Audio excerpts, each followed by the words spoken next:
Alright, so I'm gonna make another blog. It's May 20 something. Not sure.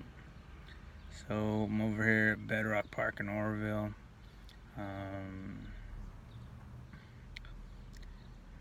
It's like, I don't know, 2 o'clock, 2 p.m. It's hella hot, so the summer is like here. It's been like 100 degrees for the last 3 days, 2 days. So I had to find some shade somewhere. The places where I normally go make blogs or whatever is they were making construction on that road, I guess. So I turn around and drive over here to find some place to talk on my phone. So the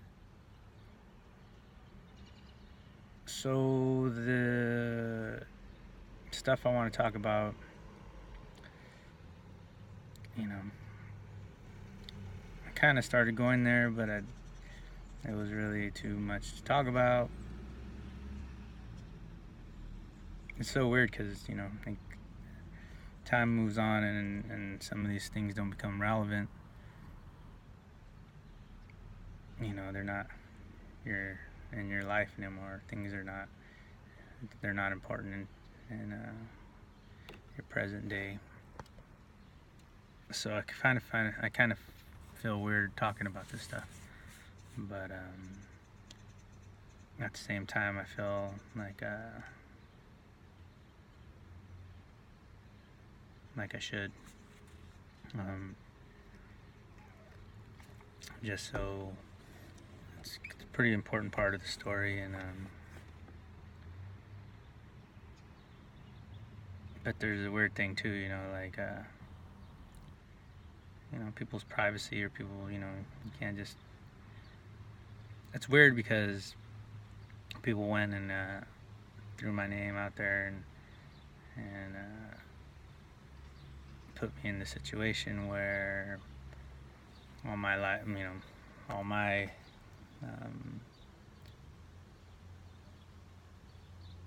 stuff was out there to people can judge and misinterpret, or whatever the situation was.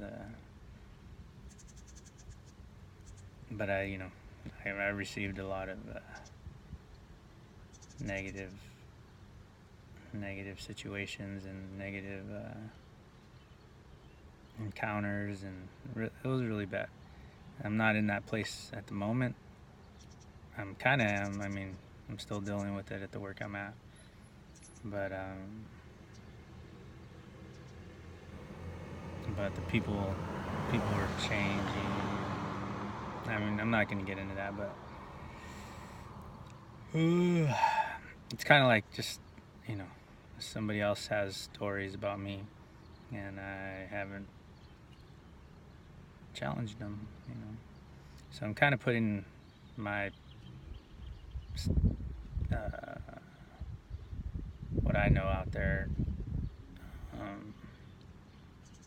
but it gets weird because some of these people I care about, and I want to respect their privacy and all that stuff, but at the same time, that's small towns are small towns, first of all, but what's weird is it's not even in a small. If it was in a small town, it would be settled in a small town. But it's gotten like social media out, where I don't know how it became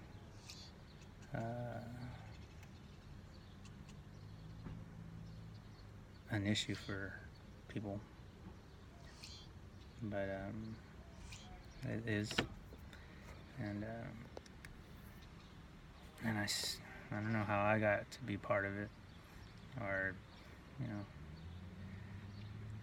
I guess I could kind of see parts of it, why, but anyway, So let's go back in time again, and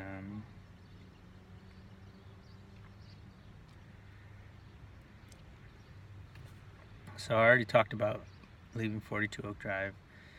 And living at that place with those other people, those group of Paradise people, and it's kind of weird. Those people were weird. I don't know.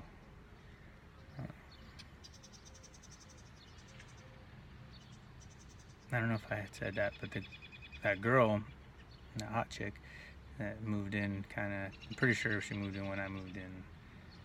And the girl that left, that gave me the room, she got like this loft or some kind of like badass place or whatever, right when and that's why I got that room. So it was kind of fishy. At that moment when, but whatever. But the girl that moved in, she supposedly so when towards the end she brought the boyfriend, some dude, some white biker looking dude, can't explain how he looked like, but he supposed, kind of put himself out there, kind of like a weed grower from I can't remember the place, but up, a little bit south, kind of by Sacramento, one of those towns, by Calusa or somewhere, like a farmer town though. So I was kind of like, what? So that rung some bells. I was just like, what the hell? This guy, where is this coming from? Who does this girl work for? Why is she, trying to check me out? Trying to, whatever. They put me in this household, and whatever. So then I went to Lily's, and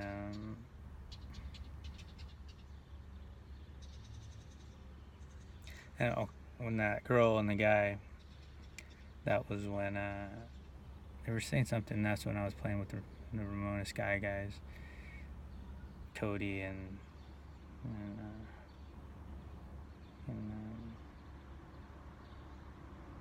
forgot his name.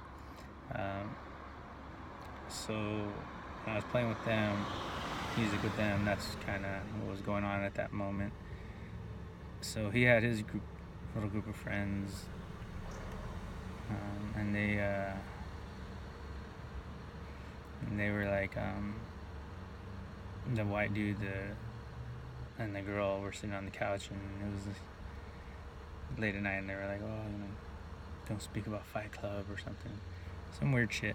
So I was like, so that's kind of, I kind of understand some parts of what they want, now that I think about it, and kind of shift things around and put things in their place.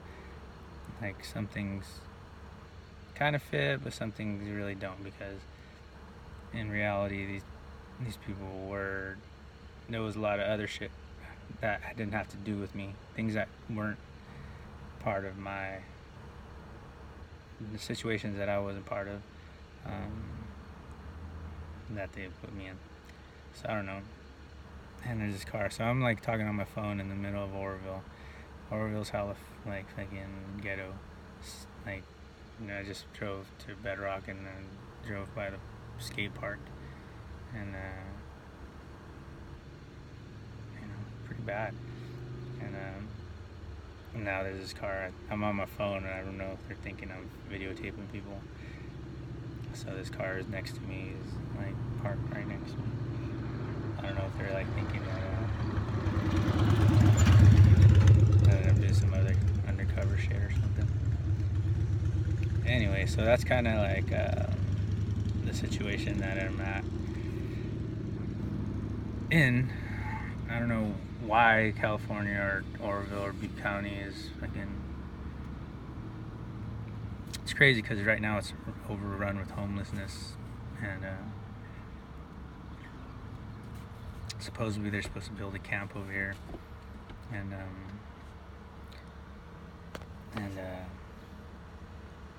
or some kind of homes in Orville. It's pretty bad. I don't know if it's bad everywhere, but it's, and at the moment it's like one of the crises that that's happened. So I'm getting weird looks. There's this cowboy guy that just drove past me in his white truck with his camouflage hat. So this is like hot spot. So I picked the wrong spot to make a blog, but whatever. It's like what it is, and it's fitting because it kind of fits with what I'm going to be talking about. And I didn't want to. Okay, so now there's an ice cream man. Hold on. I think is that the same one that passes by my house? Yeah, that's the same one. It's like a East Indian looking guy. Like I don't know what he is. He's like something. What's it called?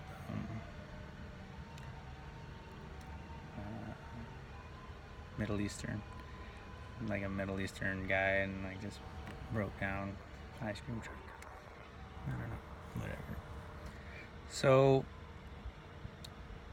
Okay, so the situation was that, and I was teaching at Butte College at that time, so there was issues there, and I didn't realize at the time, but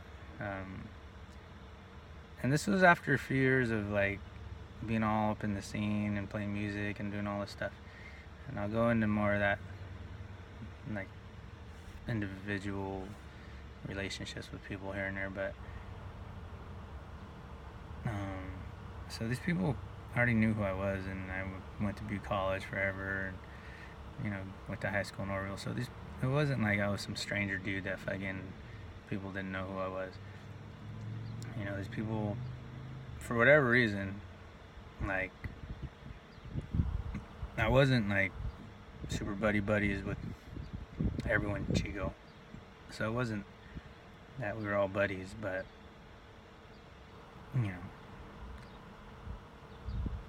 it got weird. It got weird real fast. Or not real fast, but it got weird.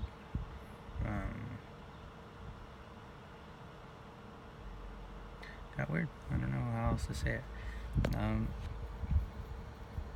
Okay, so I don't know how I'm segue into this. So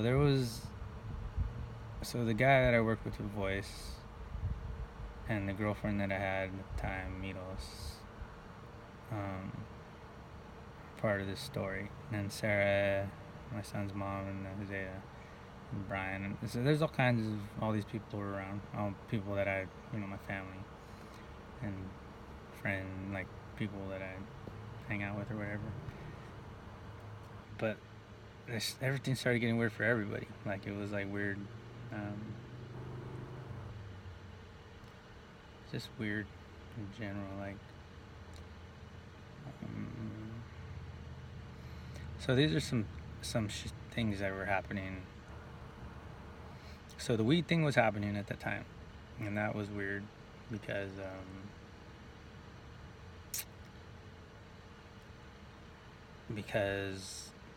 all the different people here and there were like all the music scene and the art scene. I started noticing like there was a lot of weed people around, people that were involved or kind of involved. And what I know about this now that I didn't know or think about then was what was happening, I guess, is the Mexican thing. So there's a Mexican thing going on. And the Mexican thing that was happening is weed growing. The reason that I'm saying this is because all my white friends started saying like little things here and there about that stuff, and I'm gonna go into that, but like, and I was like, what the fuck are these guys talking about? Like people that I knew, people that were like I consider friends or whatever, were like saying little things here to me about this stuff, like, about heroin and all this weird shit, opioids, and all this human trafficking and all this. I'm like, what the fuck? Like, you know, I was nonchalant about it, but I was also like noticing it, that I was like, you know, what the fuck are you telling me this stuff for? So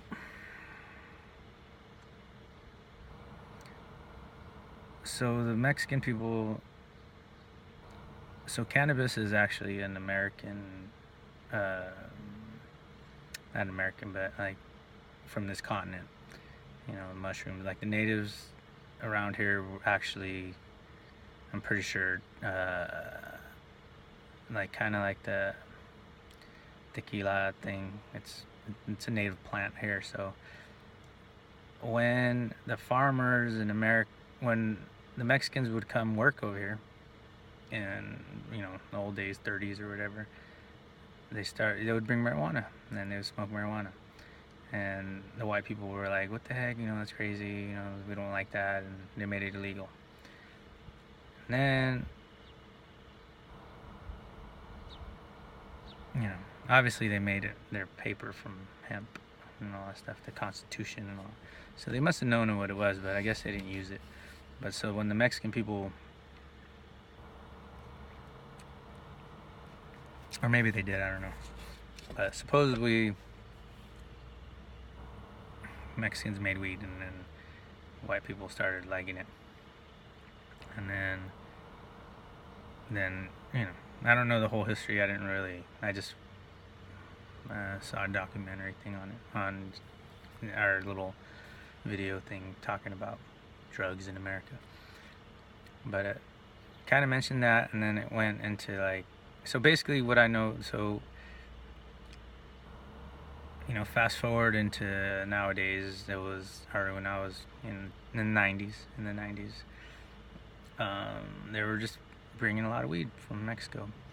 And what I heard about, this one guy was talking about, like, I don't know, Ronald Reagan, and there was, so I guess supposedly there was like a bunch of weed growers over here, like already, like people in the mountains and white people, and so I don't know the situation really with that. And this is all hearsay. This is from people telling me stuff, like, so, you know, it's kind of like too much information. I don't know what's, you know, and I really don't care, really. I wouldn't be bringing any of this up if I didn't have to do with some shit that I got thrown in, or whatever it is, however people want to. I've realized when I'm making these blogs, I'm like, dude, some people are gonna be like talking shit and trying to say I'm lying and all this, whatever it is. And it's a dangerous situation, because who the hell, like, I put it in the place where it's like when alcohol was illegal and all that shit was happening around it. I think it's the same thing like that, like we're in that place where, you know, marijuana has brought a lot of, and drugs in general, and the whole, you know, depression where, you know, they took a lot of people's houses and all this, you know, all this weird shit's happening with the government and technology. So it's hella weird place to be in. So it's dangerous, but yet not supposed to be dangerous. But it's pretty fucking, like, there's a lot of FBI fucking cat and mouse stuff going on, and with the criminals, you know, it's almost like who's criminals, who's not criminals. So here's this guy again. So these weed people, I guess, supposedly were here forever, and that makes sense because Humboldt's supposed to be known for weed and all that stuff like that. I'm not from around here, so that wasn't like part of my of what I thought about. Or, you know, cared to pursue or learn about. But it, you know, being here, it actually affected me to a place where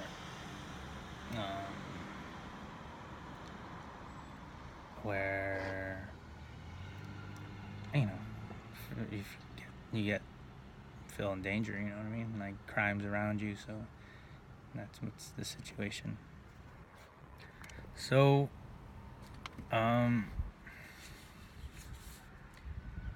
so these guys in the mountains were already growing weed, and I don't know if they were the dudes with the dreadlocks or white dude with blonde dreadlocks. I don't know who those guys were, but supposedly there was the black dude that again I did the mural for was talking about it, and that they've been there for generations, and they were probably growing weed too. The black dude, the black people, the reggae. So Don and Jennifer, they were here in Oroville growing or whatever. I don't know what they were doing, but they had like a store that sold stuff to grow, and so yeah, you know what I'm saying? Like this is fucking fucked up shit. Like I had to make this wasn't something that I'm not involved with, but yet it seemed to be part of my story now. And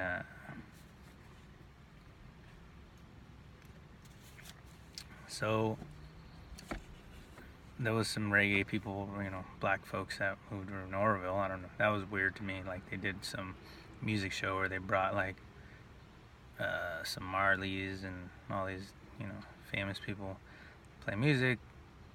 I guess Don's son played bass for a band that was in the show in Oroville. I don't know. It just gets weird. I don't know what I really do know is that there's a lot of money in it. There's a lot of people involved from top to the bottom. It's a California law. It's in like, you know, all multiple states in America. You know, it's legal, illegal, and so there's all kinds of shit going on with marijuana. So when people try to tell me, "Oh, you're crazy," or "You're just making shit up," or blah blah blah, the truth is that this shit's real and it's affected the community. You know, it's affected everybody. And people don't want to talk about it because it's not polite to talk about. But the reality is that it's really happening. People that do talk about it, and like during this time they were talking about it on Facebook on the news sites, and there were, you know, people were advocating for it. Oh, you make it legal. Oh yeah, we should have laws about all the weed people. And then the people that are like against it were like, oh, you know, it's bad, it's evil, you know. In reality, I don't really care. I do believe it should be legal and regulated, but they're taking too long, and there's people in the middle of all this stuff. It's still dangerous to as far as the money and the selling and all this, you know, illegal shit happening around it. So anyway, so these people were, it was a heyday of this time. This was like the heyday. Like right now it's not the heyday. It was a heyday during that time when it was still underground. It wasn't on the ballots and all. It was like barely on the ballots. So it was state law versus federal law. So I don't know. So that's probably why all the feds were around and the CIA and all this. I don't know what the fuck. Like, then you got the war and all this fucking terrorism, and then you got fucking porn on the internet and all this weird other shit going on. Fucking, and I'm actually going to talk about that because that's where, and that's why I needed to talk about all this other stuff to get to this part. So it's real. It was real, and race shit was happening. So the Mexicans were selling a lot of weed at the time, supposedly. I don't know. Like, I'm watching these TV shows and they talk about it. Like, thinking it's narco and all this shit. Like, you know what I mean? Like, it gets weird, man. Like, this is just the time that I'm living in. And I'm Mexican. So what? You know, like, that hung out with white people that fucking played music and lived in a town that grows weed, that came from the Bay Area, that lived over here, you know what I mean? So I didn't belong to either place. So it's just weird. So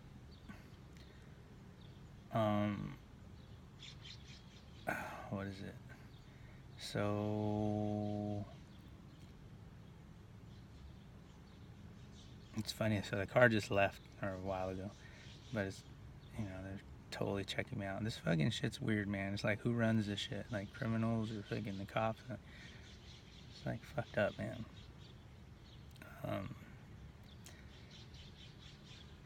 So a lot of narcs, man. A lot of fucking narcs. Which, they're all trying to be like not narcs. I don't know. Anyway, so what the fuck? So weed.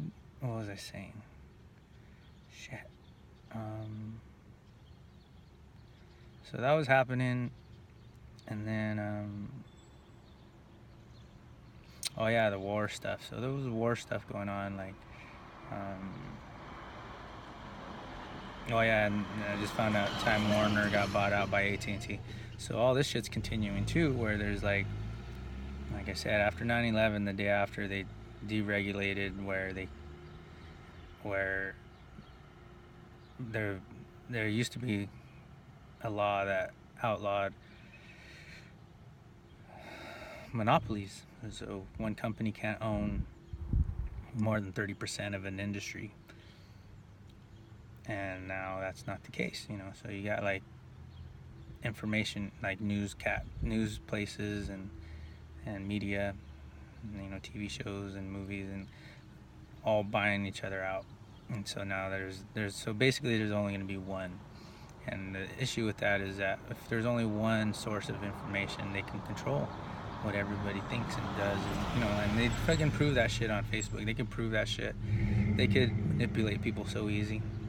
And that's where I come in, where it's like, I'm nobody, but yet it's so easy to like make somebody a criminal or, some fucked up shit, which, I'm thinking they having some mercy on me to, because the truth is humanity needs its artists and its needs its people its healers and stuff. Or else you get a sick nation, people that are a bunch of money grubbing motherfuckers. So, whatever. So that's kind of, and I've learned, money is not the bad guy. Money is good because it helps. Helps. It's really just a source of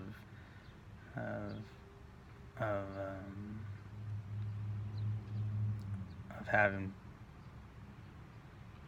stuff.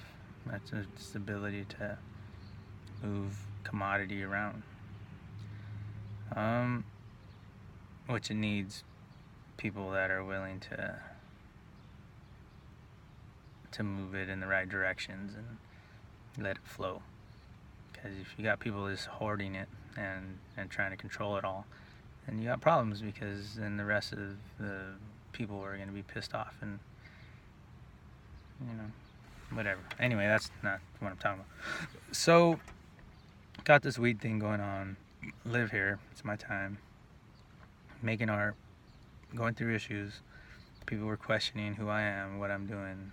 They're actually throwing me in under the bus. Like, it's not just shit that they're questioning me about. They're actually like making shit worse and trying to make things worse.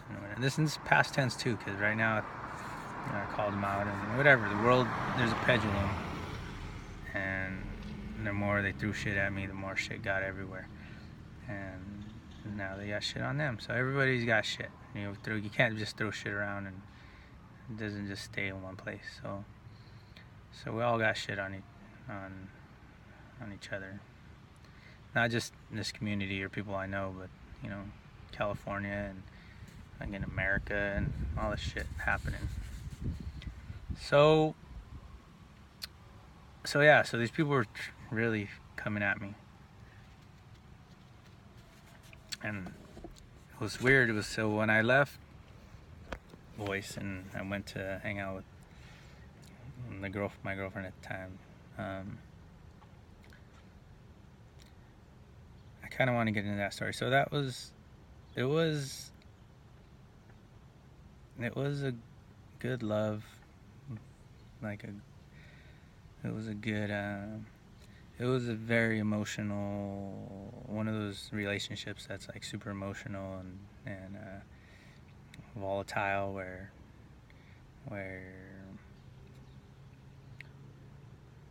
it's high and low, always high and low, like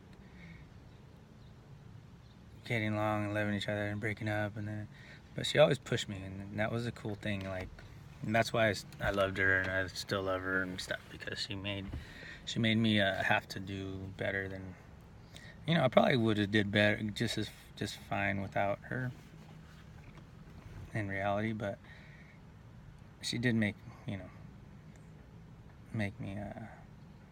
think about other things. It's a weird thing, you can't go back in the past, you can't change things and wish things were better or your life was different or whatever. It's just what it is, just what it, we're all going to be old soon, and it can be past tense. But during this time, like when I met her, I just, it's like one of those things where you meet somebody that's better than you, that's smarter than you, or better looking than you, or kinder than you, or something. She had like some qualities. She was a Pisces and I was an Aquarius, but we were born like a couple days apart. So I was just like born at the end of Aquarius and she was born at the beginning of Pisces. So we had traits that were similar and then traits that were different. And we had a 7-year difference of age. So when I met her, she was 17, but when we got together, she was 19.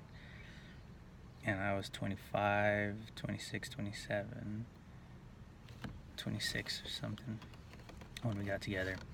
So I was at Butte, and there was a lot of girlfriends and all that stuff like that I was hanging out with here and there, but I didn't really get into another relationship until I started hanging out with her. And we had a pretty good run. I mean, like I said, it was intense. It felt like, I don't know. This is an experience. So, I was like, hey, let's get married. I was looking for a wife, so I was like, let's get married and blah, blah, blah. I'm looking for a wife. She was like, all right. And, but she was still trying to figure, and I had a son and everything, so there was like all kinds of issues with that, where she was like, I don't want to be his mom, and I don't know if I can do this, I don't know if I want to deal with that, like, and she was like, is that even your son, she had like really strong intuition, like, and that's why it was like a lot of things that I liked about her. She liked me just because I was an artist and all this other stuff, and kind of opposites attract kind of thing. So I was always kind of,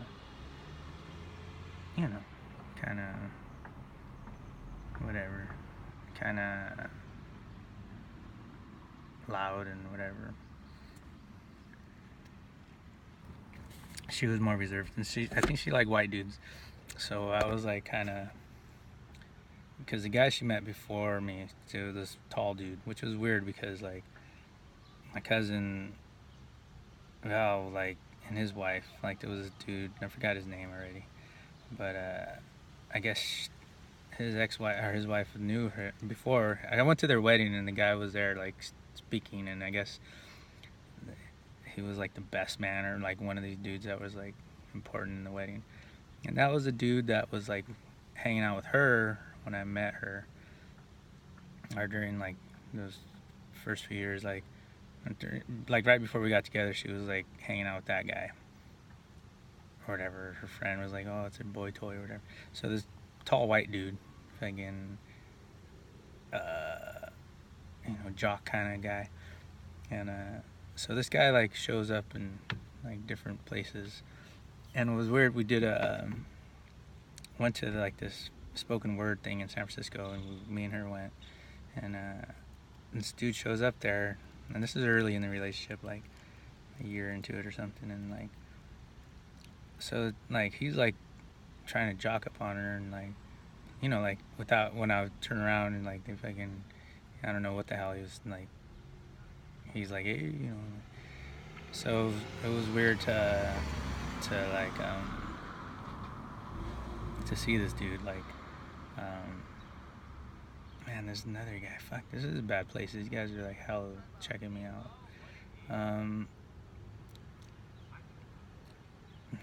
I look pretty suspicious with the phone all looking like I'm recording. So yeah, so this dude ends up being around, showing up like, I forget the fuck his name is.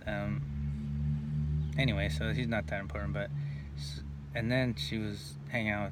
There was a couple times here and there where there was this other guy that was one of her best friends' boyfriend, probably ended up being husband or whatever, and then there was this short blonde dude that like was always hanging around. So you know what I'm saying? So it wasn't like all like, oh, we had a great relationship, and I wasn't all stupid like, oh, I can't, you know, it's all great.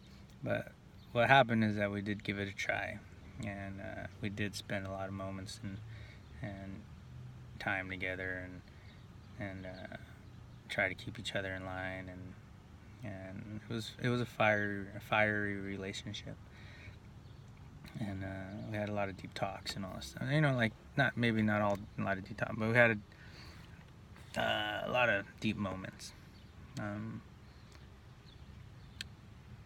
and we were planning on, you know, I was putting all my money on it to make this relationship happen.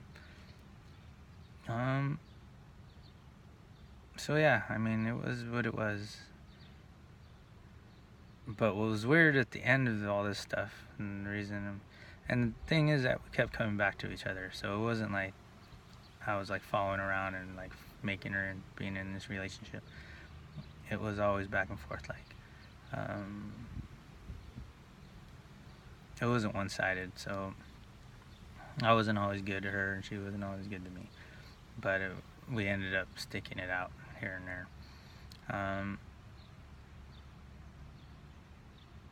And towards the end, these people got in the middle of this really. So one of the weird ones was when she came back from Europe, whatever, we hung out and then we broke up.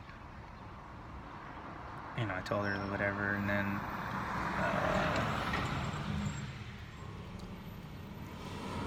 you know, it was her hometown, so she was hanging out with these different dudes, and I think she was hanging out with some Mexicans here and there, and you know, there was like the Chico scene going on, but there was like and I was kind of, you know, I don't even know where she was. I thought she went back to San Francisco or whatever, so I was just doing my own thing. I was sad and everything, but I was living life, and I was still at 42 Oak Drive at this time, and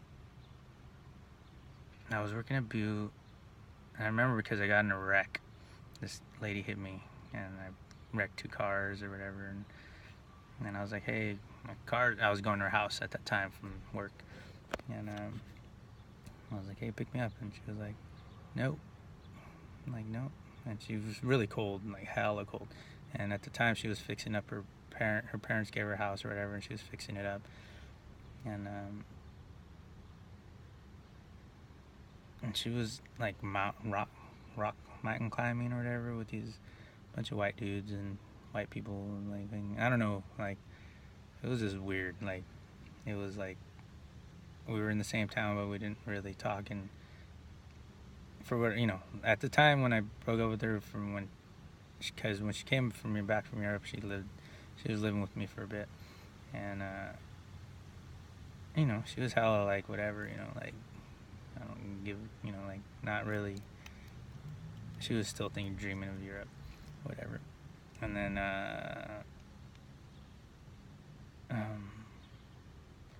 she was a lot different. She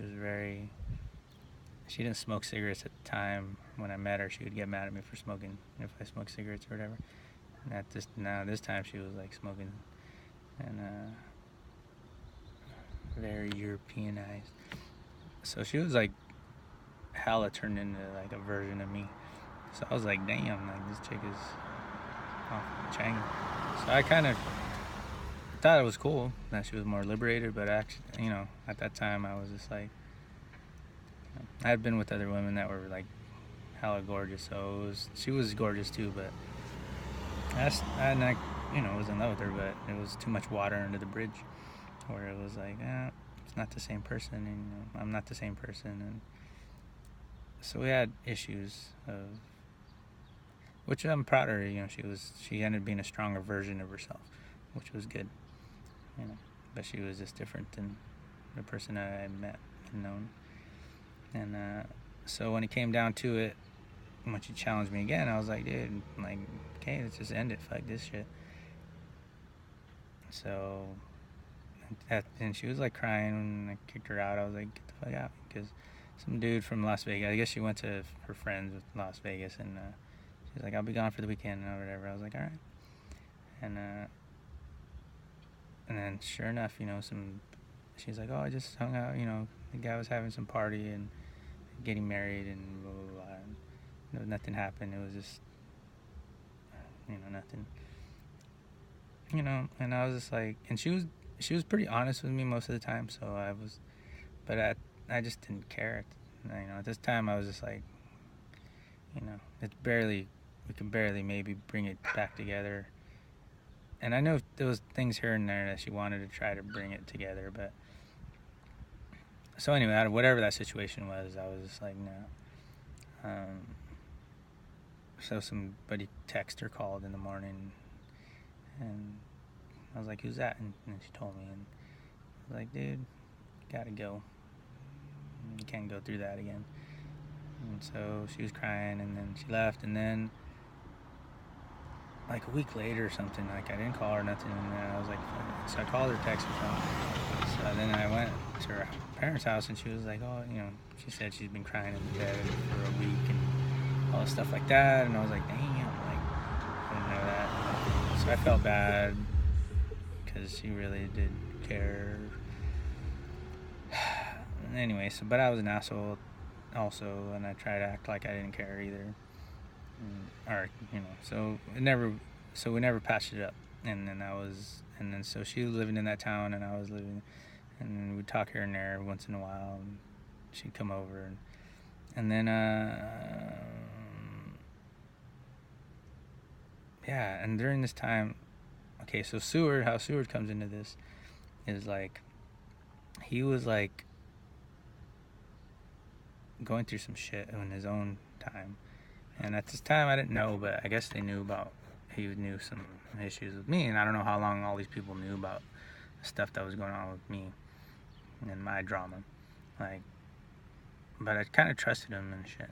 Fuck, it's already going on 42. Okay, so there was this one time when he was like, hey, we're gonna go out this printer, and there was this girl printer, or this printer place that did printing in town, and there was his brother and sister and the parents and Wizard Graphics or something. And I guess the girl, she was like a bigger girl. It was, it wasn't no physical attraction going on. It was just a cool person, and I was like, oh yeah, I'll go out with you guys. And they were gonna go out and get a limo. I didn't really know. They were just like, ended up meeting him in town, and then so we're hanging out, and they're like, oh yeah, he's like, yeah, we're gonna go meet him over here outside of this place. And so I'm like, okay. So I go with him, and we go in front of this Lost on Main, and by Duffy's, and there's a pizza place there. And the girl, so there's like a hella long line, and the girl's like all dressed up and like in a princess hat and all that shit. Like, I don't know, they were like getting ready to go in a limo, and they're like, oh yeah, we're gonna go to the hotel and party. And she was like being cool, and I was like, oh, all right, I'll go with you guys. And Seward's like, oh yeah, and he says something. He's like, oh, don't come in here, don't come in. Like, he's standing out front of this pizza place, and he's like, and I'm like, what? Kind of like almost like pointing me in the direction of like, telling me not to go in, but making it where of course I'm gonna wonder what the fuck he's talking about. I'm like, what? And so I'm like, so I look. He's like, don't look, and I'm like, I turn around, and I see her with some dude, Mexican dude and shit. And when she got there for other time, she knew everybody there. She knew all the Mexican people there, so it wasn't like some secret or something. And I guess these white people didn't know. I don't know. So he was just like, whoop, like, So I'm like, what? But it was hella weird to me because, you know, I was still in love with her. So I see like fucking, like I go into this like where your blood starts, like your head rush, and you can't, like, everything goes blurry, and like only see, all I did, I was like almost like I didn't even know I was walking now. So I walk right through this crowd and like pushing people, like, and like go right up to her, and I'm like, it was like one of those weird experiences where it was like out of body, kind of like, that's how much I loved her. I really did. And she turns around, and there's a dude, and I'm like, and her brother's there, her older brother, and I'm like, and they're like, oh shit, like they all look at me first, and they're like, oh, and I'm like, because I had punched some dude before and all that shit. Like, we had history, and it wasn't like we didn't have history. There was like a lot of history. So when I just showed up like that, I guess they were just like, oh shit, and and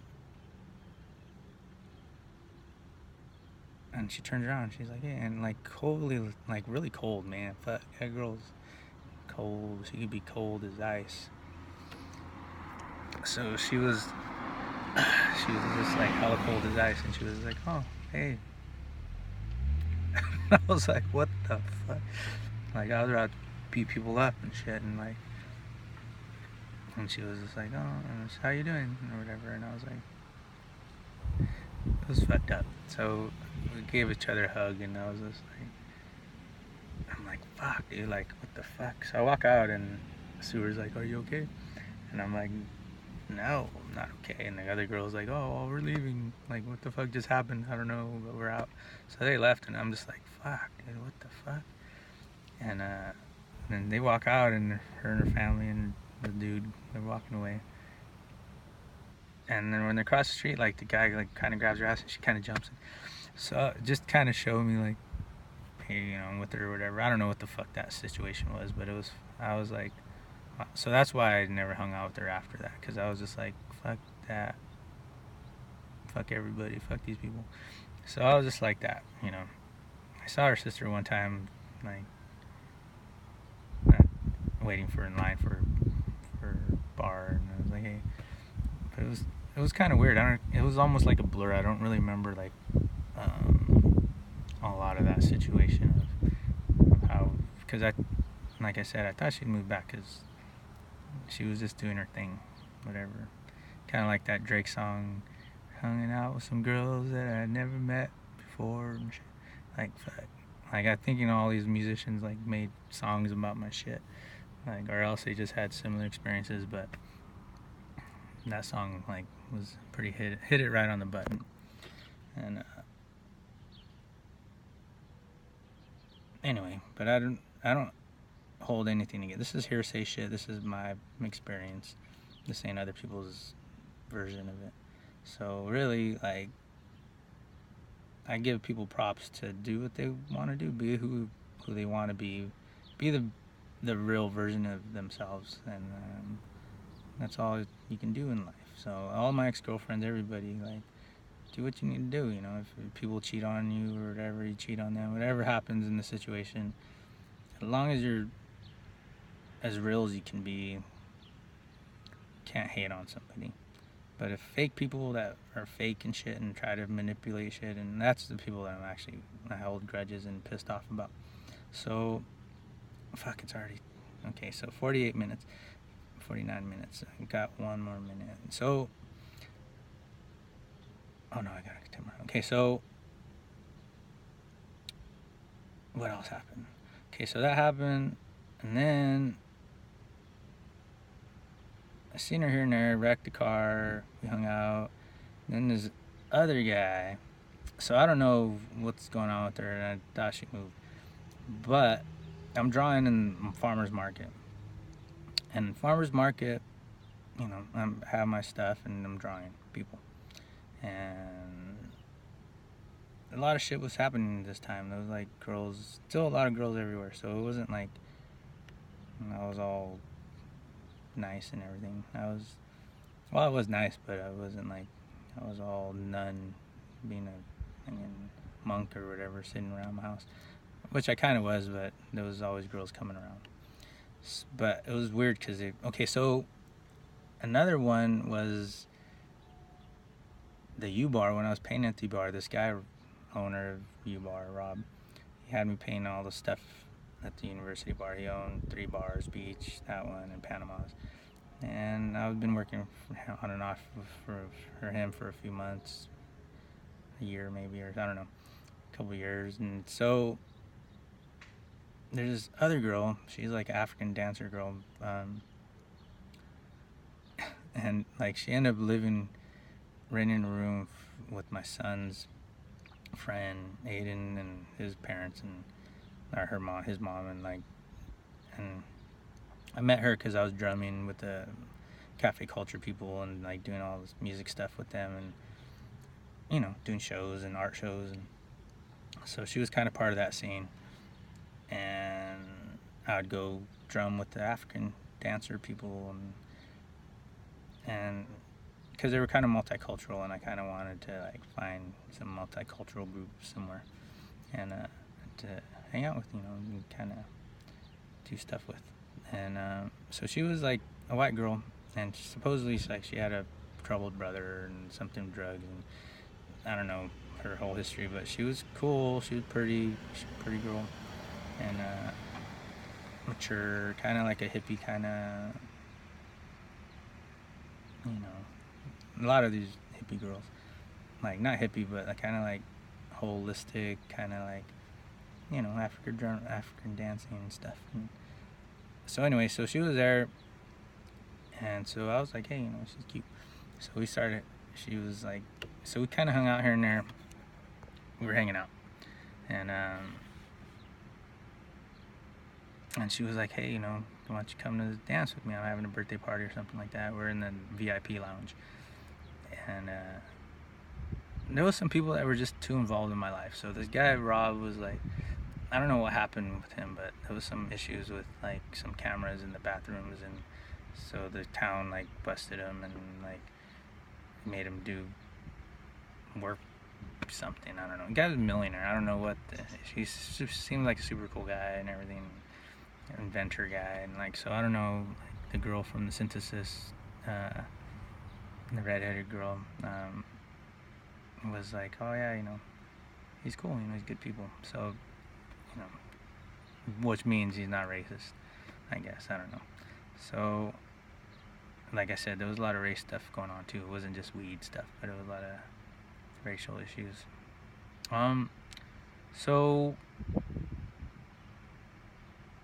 So I go meet her at the beach.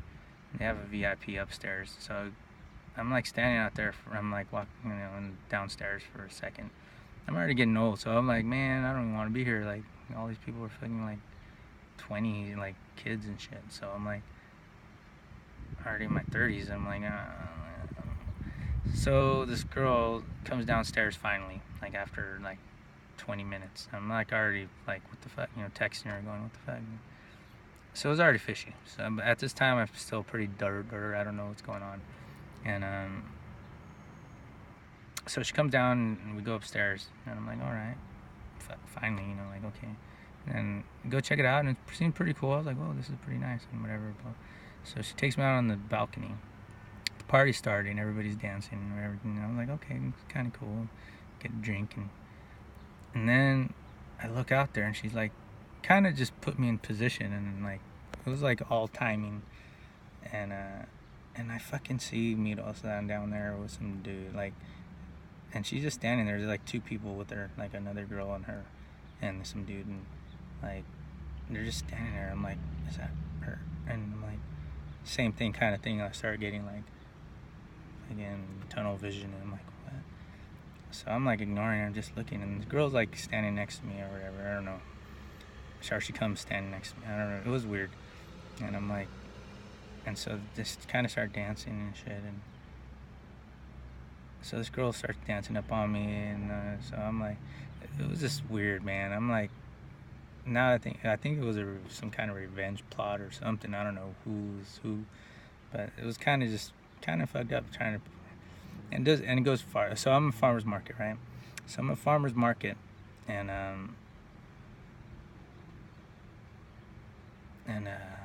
shit, I only got 5 minutes. So she meets this new guy. So supposedly there's this guy that she ended up having kids with, and whatever. And man, I'm not gonna have enough time. And the guy fucking, it's a weird shit. I don't know if I can go into it like that.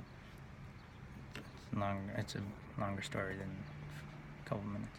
Okay, so that's what happened. So these people were like, people that I know are putting me in situations where they're putting us in the same place, and where they know, where I'm with another girl and she's with another guy. And it happens again with the guy she ends up with, and she kind of starts, because we hang out here and there and talk and stuff, and she's kind of saying, hey, some fishy stuff's going on, and I'm like, yeah, but we're too much fighting with each other to really connect and anything. I'm too heartbroken to even think about anything else other than just me and her. So and what it is like 1984, if you ever read the book 1984, at the end of the book they end up like making these two lovers ignore each other and act like they don't know each other and all this stuff like that. So so these people manipulated some shit. So people wonder why the fuck I'm pissed off about some shit, it's because these people fucking came in and not only tried to fucking figure shit out or whatever, they actually came in just trying to fuck up my life and other people's lives around me. So whatever their cause or reason or whatever the fuck, their own, everybody's pretty selfish if you look into this world.